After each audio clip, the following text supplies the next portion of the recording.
half full, the revival.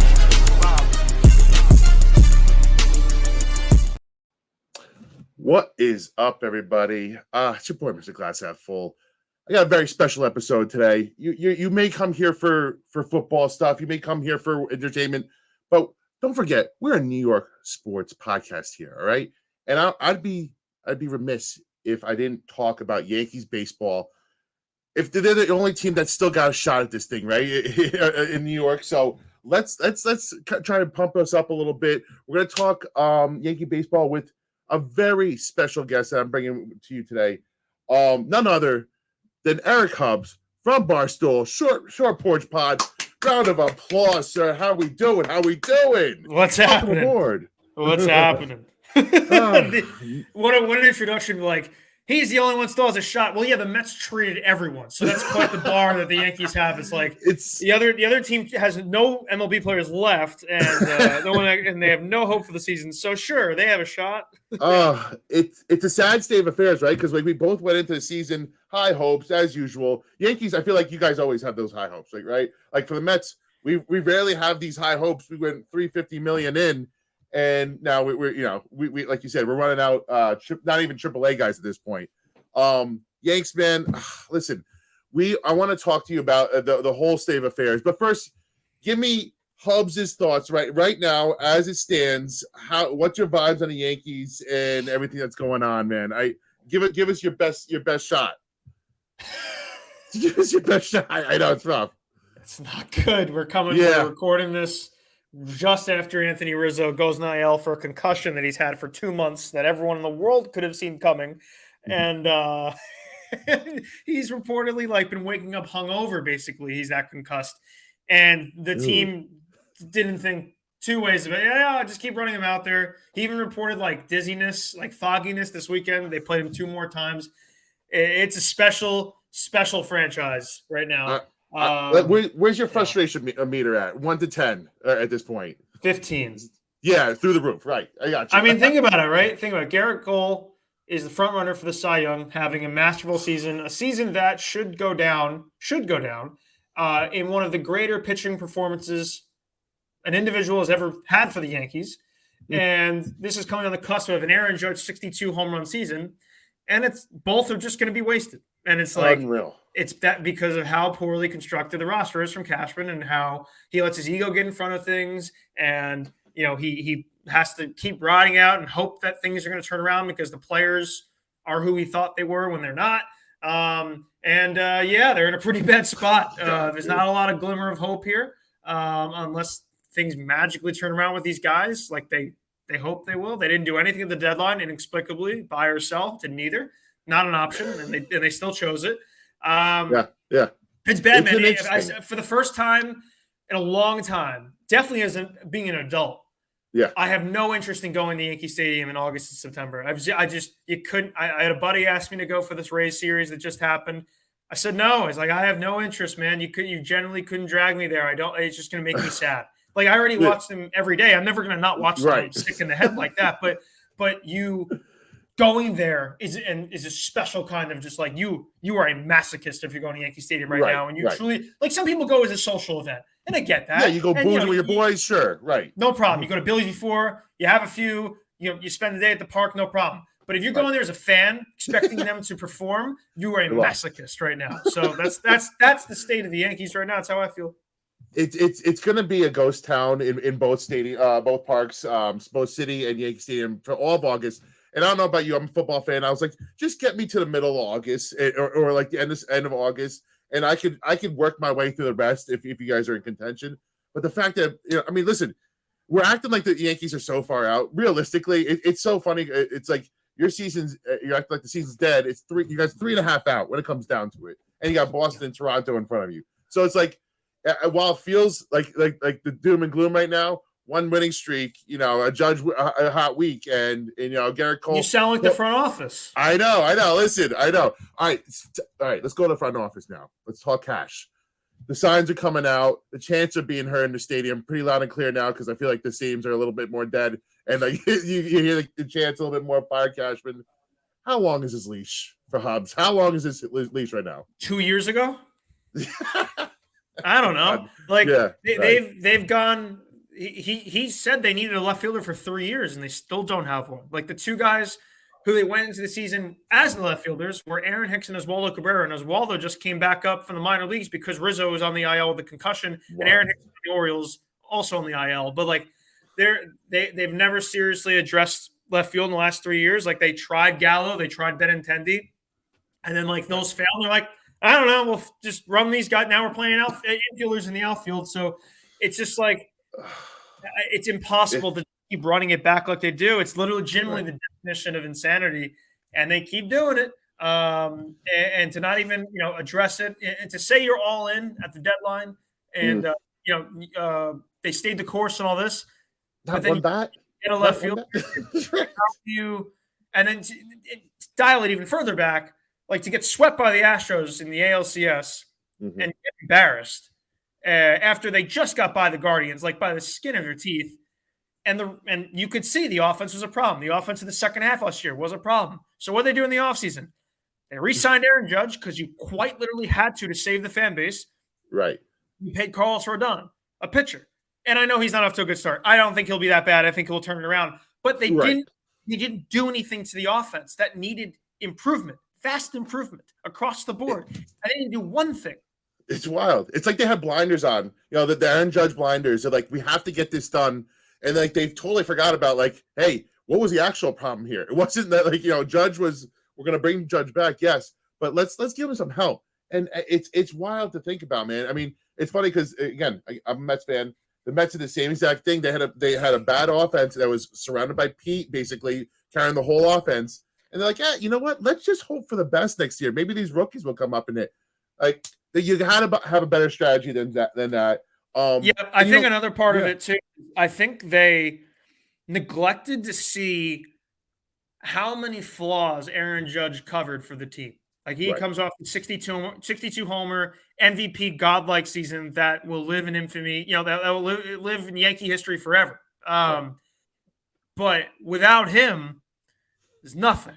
And you take him out for 2 months, like they just did, or whatever, however long it was, and you see nothing. Like that's how important he is. That's why it was so imperative to sign him. But to just sign him wasn't enough. They needed more. Mm-hmm. And you look across the league. And most premier hitters on each team have a second premier hitter with them. Right. And for the Yankees, that's Anthony Rizzo and Giancarlo Stanton. Rizzo's fine. Barring his concussion. His first 2 months were good. But there needs to be another level of hitter. Did they think DJ was going to be that like they just waited on too many He's not bets. that level of hitter. He's not that level of hitter. Right.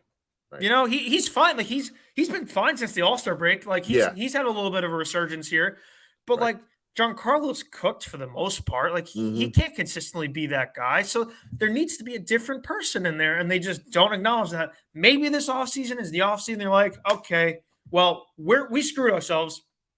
What's the only way out of this? Right. Let's buy a bunch of people again like we did in 08.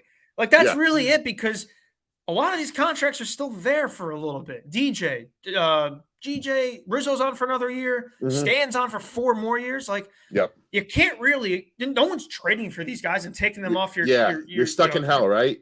Right. So the only way out of it is to do it the old Yankee way, and it's to buy everything. And I hate saying this as a fan because it makes me come off as arrogant and like spoiled. No, but also Yankee fans are spoiled, and that's just who we are. And they are worth $7-8 billion.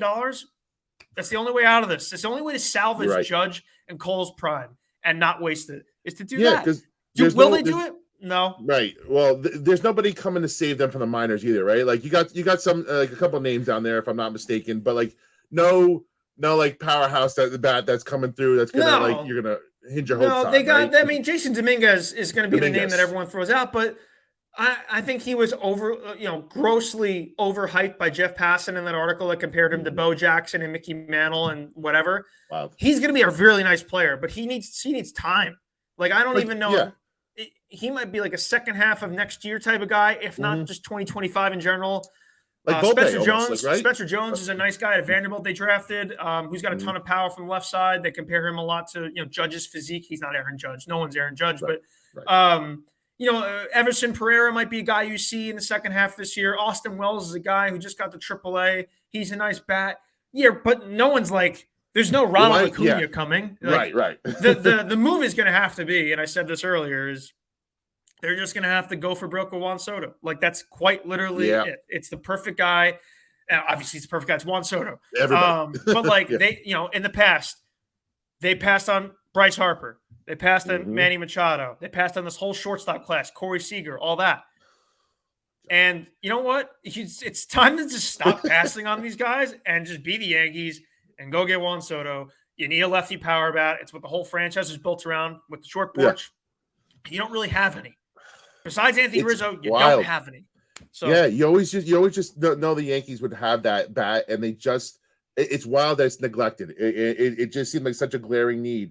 And a perfect like you needed that bat. You needed that person that's going to put some more pop into the lineup. And you'd hope that they saw the last 2 months and they're like, all right, we now see the light, and like maybe this season they kind of thrown away, but they're going to go all in, because again, if they don't go all in next year, then what comes after that? You have to maybe strip it down. You just got only so many years of Cole and Judge at this level, at this age, before they break down, and you just can't. You can't afford to be passive, and you can't afford to just like hope. Like I think this just has to be the last year of hope, and there's got to be action. Like there just has to be legitimate action behind this team, and that's what Tommy always was like. Tommy's like, man, them being a wild card team does nothing. Like that just like gives them like fulfilling confidence. Like, hey, this team can get on a run here and all that. Right. Whereas them missing the playoffs, maybe below 500 or whatever, if it turns to that. That's what gets things changed, but that remains to be seen. And as a fan, I want them to win every night, even as angry as I come off. Like I'll shut this off. I'll go home. We'll see a 7:00 first pitch against the Astros, and I will fight tooth and nail in my brain for them to score every run possible to win this series. And if they do, I'll be in again like a sick puppy. But it's just weird, right? It's just baseball is the most bipolar sport there is. It's 162 games. And they're pretty much 162 individual seasons because it could be so bad the night before. But then the moment that first pitch is thrown the next day and your team scores 2 runs in the top of the first or the bottom of the first, you kind of forget it. And you're like, all right. And then you win that game. And you're like, okay, that's the team. And then the next day. You could see a path, right? Right. But then the next day you lose 4-0. It's like, well, that sucked. The next day, it's just so it's crazy. Like any other sport, like at least with football, right? Like you're a big football guy. Yes. You get a week between games. Right, so, like, you get to breathe a little bit, Yeah.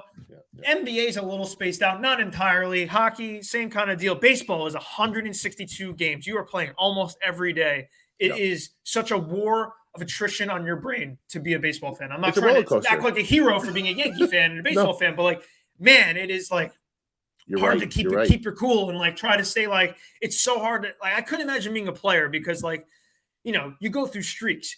One like Anthony Rizzo, for example, first 2 months he's got an 850 OPS, right? And then the last 2 months for Anthony Rizzo, he's got 500 OPS. It's like it is so hard as a baseball player to not get too high, not get too low. You have to stay even keel. It's just the name of the game. And as a fan, it's the same thing too, and it's brutal. 100%. And like us, and again, I can only speak for us Mets fans, but we are so like every 2-game winning streak means like the world to us. Every 3-game losing streak, we. As sick as we were, me and my Met fans were like, fan friends were like, hey, if we sweep the Royals here, we're only 2 games under 500, and we're maybe five games back at the wild card, and then we got swept by the Royals, and now it's officially we could nail in the coffin. But it's wild. You're right. Like every week, every game, every series is just like a different beast. All right, so we talked briefly on how little disappointed you were on the trade deadline. We do a game here. How many limes? So how many limes in our tequila? We're big tequila drinkers here. How many limes is your meter? You have 5 limes, as drunk as you want. That's good. 1 lime, you're pissed off. I want to give you 1 second. A little bit of lime for a good time. That's our friend. That's my buddy Jeff. How many limes for the trade deadline? 1 to 5. How excited were you of Middleton? The only guy that they brought in. I'm gonna have to guess, but I want to. So 5 is I'm happy. That was a great line. Drunk time, awesome time. You have a good time. 1, You're sober as shit. Don't like anything. Zero. Is it zero? Right. Absolutely. What does he bring? Is there any positivity about this trade deadline for you? He was them just being like, we did a move. Hey guys, we did it. We didn't do nothing. We don't want it. That was them avoiding like the Jeff Passan tweet of like 29 teams traded for somebody. The Yankees did it. Like he can't that's tweet what I want to say. That took a tweet away from Jeff Passan. That's basically it. Let me twist this a little bit, Ben. Are you glad they weren't full buyers then? No. Like you would have rather them gone in. I wanted them to do one thing or the other. Gotcha. If you believe this team has a chance at the playoffs, make them better. And then now we have a better chance. And then that also instills belief in the clubhouse. The Rays, when they got Aaron Savali the other day, they asked Brandon Lau in the clubhouse, like, hey, what was the vibe when you guys got Savali? And they're like, we were fired up. Like the front office believes in this. And they think he can make us better and help us push towards a World Series. Like we're fired up. And then they take 2 or 3 from us. It's like it can galvanize a clubhouse. True. And then, so at least you're doing something there. And I'm not saying to go get Juan Soto at this deadline. Like just get something. Just improve this lineup in some fashion. And then the other side would be selling. And that's at least you would have been cool with that too. You're acknowledging a problem and you're trying to address it. And then people, the counter to that would be like, what are you selling? Harrison Bader, IKF, Wandy Peralta were the 1-year guys, and Severino, but no one's taking Severino. Those are the 1-year guys. You're not going to get a lot for those guys, no doubt. But at least you're getting like a little bit back. And if you go further, you have Clay Holmes and you have Gleyber Torres to sell off, who are under contract through 2024. Right. And you look at like what is a bad baseball team need the least? A closer. Clay Holmes until Clay Holmes pitched last night when the game was out of hand. They literally just pitched him because they hadn't pitched in a week because they haven't been in safe situations because they haven't been winning. So it's like I love Clay Holmes, but the one thing the Yankees have proven they can do well is turn no-name relievers into premier arms in the bullpen. You saw it, case in point, with Clay Holmes. So, that's the one thing I believe they can do because Matt Blake is really good at his job. They're good at developing these arms. Good for them. They can't do it offensively, but at least they can do it with the pitching. Paul Sewald went for a haul at the deadline. Dude. Clay Holmes is more valuable than Paul Sewald. And you could have absolutely gotten something if you went that direction. And if you go, got 2 pieces for Robertson, a 38-year-old Robertson. Like you can get 2 pieces. Doesn't matter who they like. Inspiring too, Robertson. Right. You have another year. He's healthier and he's better. Would have got something. You could have gotten a really, really nice piece for Clay Holmes. Yes. And the other guy would be Gleyber Torres, who I don't hate. Some people think I hate Gleyber Torres, but I acknowledge that the Yankees have not had any contract negotiations with him to this point. Mm-hmm. That just tells me, hey, you better get something for this guy before you let him walk. And if the season's going nowhere and the Miami Marlins want Gleyber Torres, work on a deal for him and go let him be a player somewhere else where they can compete better for a playoff spot, and then you get prospects back for him. And it's not like you don't have a guy to replace him. You got Oswald Peraza sitting down there ready to go to be the second baseman, or if he wants to play shortstop, then you move Volpe to second, which is probably his real position. So there was moves to make on either side, buy or sell, and they just chose to not do anything. And that is infuriating because one move, it's not even half measured. It's no measured. It's like half measured is what they usually do, which isn't the right course of action, but half measured is throwing IKF in left field with Jake Bowers, 2 guys who are infielders playing the outfield. That's half measured, addressing a problem at 30% instead of 100%. True. They didn't even do that at the deadline. They didn't do that. They just we're good. Let's speak to this, and you can speak to this more than I do. The rumors here is that Cash want to sell, and Hal want to keep the fans in the seats. Yeah, bullshit or not in your mind. Bullshit. Okay. Trying to give Cashman any sort of credit. It wouldn't shock me if Hal was fully against it because he's too arrogant. But Cashman drops the ball there, no doubt. Yeah, and even if that was the case, there's no reason to not buy a little bit then. Standing pat and doing nothing is not the answer. That's not an option. It's a slow death. They chose that as an option. Right. All right. I'm gonna throw a little. And I told you I'm gonna throw you softballs, but this might be a little bit less of a softball. Sum up Domingo Germán's season in one word. I mean, roller coaster. It's got to be a roller coaster. I feel for him, man. Alcohol addiction's no joke. He's got some demons. The stories, that are coming out of, he was belligerently drunk on Tuesday night in the Tuesday evening in the clubhouse. And if you watch Cole's press conference yesterday, he looked pretty shaken up and like there was some serious, that's scary. And you hope nothing happened with his family. And then you go back and you look like this is a dude who threw a perfect game this year. This is also a dude who gave up. This is also a dude who gave up 15 runs in back-to-back starts. And this is also a dude that was suspended for 10 games for sticky substance. It's like, man. And then you go back even further with the domestic violence stuff a few years back before that. It's like this guy's – it's a lot going on, man. I hope from a human side he's able to pick himself up and the rehab works, and kind of hope CeCe reaches out to him, and because CeCe really turned around his life after being in a really bad spot. So I think CeCe can do a whole lot for Domingo. You almost can't even talk about the baseball side of it because it's so serious. He was belligerent, right? Like he was blacked out. That's what Martino's saying. It's just sad, and it's horrifying. And you get that report, you get that push notification. It's just like, Jesus Christ, as if this team couldn't take another hit like that. And you don't want to think about it from a baseball side, but man, you're crazy. Right. Crazy. All right, so let's move it a little bit more positive here. Please. Favorite four core guy. Give it to me. Who's number one on your mantle? Oh, it's got to be Jeter. I mean, I grew up everything I did didn't even have to be on a baseball field. It could be like how I raised my hand in class. I was like, I want to do this how Derek Jeter gifts to your girlfriends. Yeah. Right. I just want to walk like Derek Jeter. I just want to say the right things. Like he was almost like a father figure for young Yankee fans more than people's fathers probably were. He was everything. No shame to any of the other core four guys, but Derek Jeter's Derek Jeter. That's fair. That's my guy, man. People wore number 2 for a reason. He made wearing number 2 cool. It's true. It's true. I listen. I figured that. I always wonder if people want to play the not devil's advocate, but want to just go with the cooler answer of maybe the Pettit or Jorge because he didn't wear the fucking batting gloves. But listen, as a Met fan, I as a young Met fan going through that time period, I hated Jeter because he just was the epitome of but then but you couldn't hate him. You had to respect everything that he did because he went about it in the classiest way. He was the Eli Manning of of the Giants. You can't say one bad word about them. They just go about it the right way. I will say a very stupid thing in my childhood was I was very fast. I still am pretty fast. Probably not anymore what I used to be, but I was very, very fast. And that was my game in baseball, playing up growing up.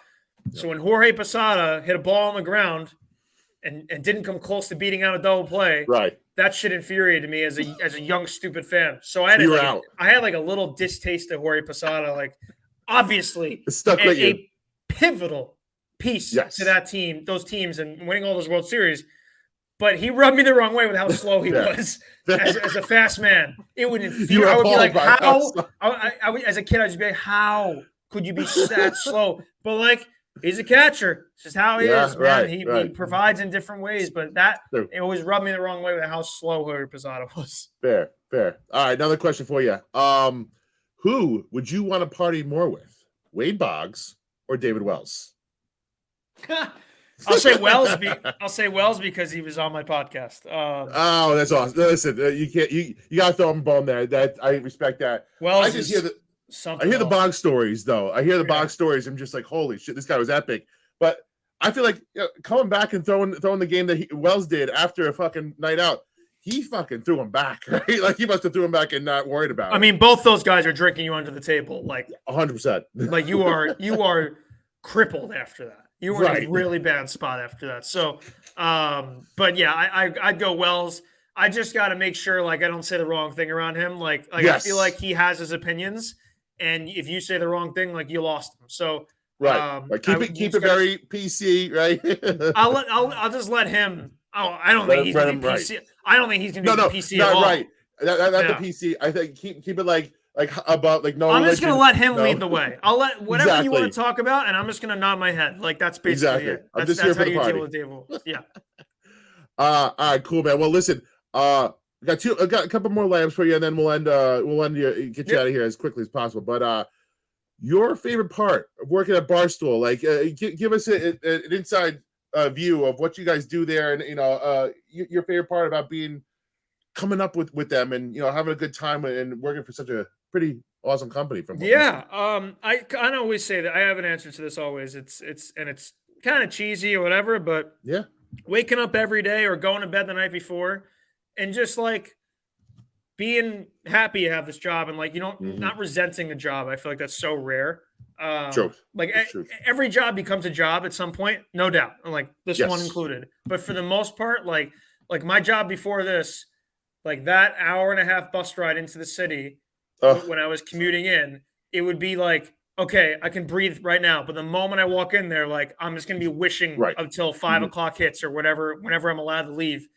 Like you don't get that here. Like I stay at whenever. Like I am happy to come to work and do my thing every day. And I just feel like I will never take that for granted. And I just think there's not many jobs out there where you can say that. 100%. 100%, man. Respect that. It's like I'm sure you grew up like many other people, wanting to get into sports, and you're living your dream right now. It's you can't get better than that. So I always wondered how it went for you guys, and I imagine it's awesome. President, all you guys do a great job out there. We had Clem on the show too. You guys, you're all down ass dudes, which is what I like too. That's what I respect about you guys. Yeah, I didn't know what I was gonna do out of college. Even in college, I had no idea. I was like, how the hell am I going to end up where I want to do? And I didn't even know what I wanted to do, but I was like, I want to be, like my whole life, everything I did, people around me were like, you got to do something in sports. Like you're going to drive yourself insane if you're not in sports.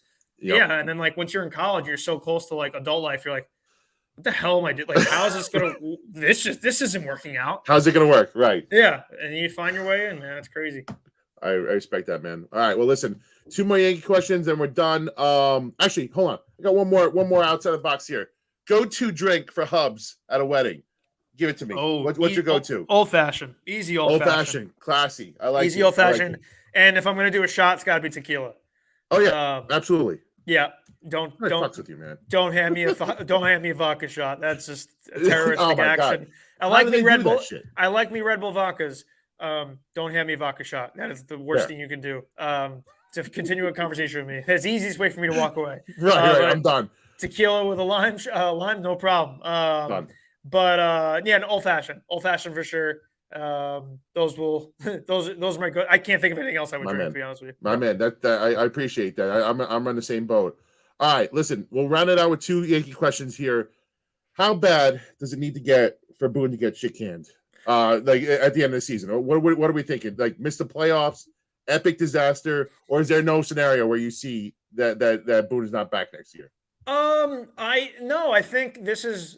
He should have been gone 2 years ago, but I think there's a good chance he gets used as the scapegoat for this year, and that's what they pin it all on. Because Cashman certainly ain't going to take any of the blame, and to an extent, like it's not Boone's fault. Like he says some really stupid things that I really John Boy shit. Say. What do you think about the John Boy stuff that just came out? It got a little testy with his boys over there. Like I got no problem with it. I a lot of those questions probably more curtailed for the front office than him. Usually they talk more like in-game stuff. I feel like game decisions, which I'm all about. But like, I really didn't know what else Boone was supposed to say there. Not to take his side. Like I do like the challenging of him, and Yankee fans are angry, and they represent Yankee fans right now when doing that show. So I'm fine with it. But in terms of what you said about Boone at the end of the year, like I think there's a good chance he's using the scapegoat if they don't like make the ALCS. And God, it doesn't really look like they're going to do that. But I don't even think winning getting to the playoffs is enough for him. I think Cashman will take it out on him, and I'm terrified of just that being it, because it's not enough. Like they got to just clean house entirely, man. I hate it. I hate the direction Cashman doesn't have any direction. But yeah, Boone really like he says some stupid things. He does some stupid things with the bullpen and lineup decisions. Although we don't even know how much that actually is of him. But at the end of the day, like. This roster is so flawed, and it's all Cashman. I truly wonder, and I always think about this. Like, I do think that MLB managers, I love them. But I don't think they like. What's the plus minus from a good manager to a bad manager? Like, to that extent, and now there are some really good. Like, look what Bruce Bochy's doing. There's some good ones. Look what Bruce Bochy's doing down in You're Texas. Right. You know, like I'm talking about like because you have the top ones, right? The top ones that they're the difference makers. But then like outside the top 3, I feel like you jumble up like 20 of them. You're not wrong. You're not wrong, but like, shouldn't the Yankees have a top manager? You're right. You're right on that, friend. Yes, like agreed. But like, no, you're not wrong about that. Like, there's only so much a manager can do.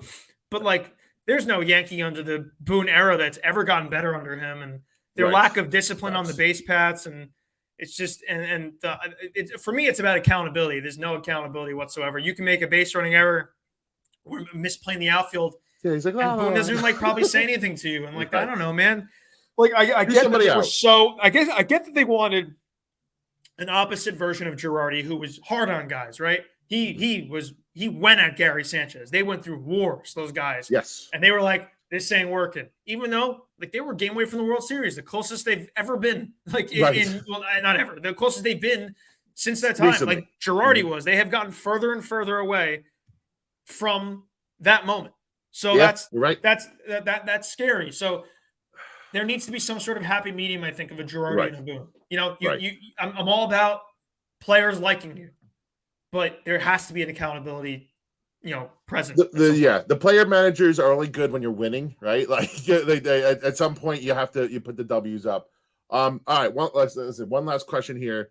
I'm going to get your final opinion on the 2023 New York Yankees. Do you think this team, Nestor Cortez back, Judge knocking off the rust, Rodon probably knocking off the rust, do you think this team makes the playoffs at the end of the day?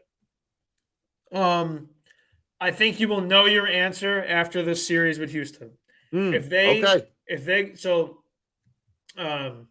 Saturday, right, when Judge's first win back, where he homered, everything looked great. It's like, wow, all right. Friday they get shut out with Cole, but like, cool. That's nice. That's what this team should look like. Sunday they get absolutely drubbed because of Severino. Monday, complete disaster.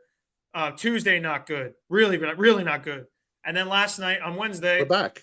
We're back, but it's like, all right, well, that's more like Saturday. Right. But then why is Sunday, Monday, Tuesday happening? It's the inconsistency of it.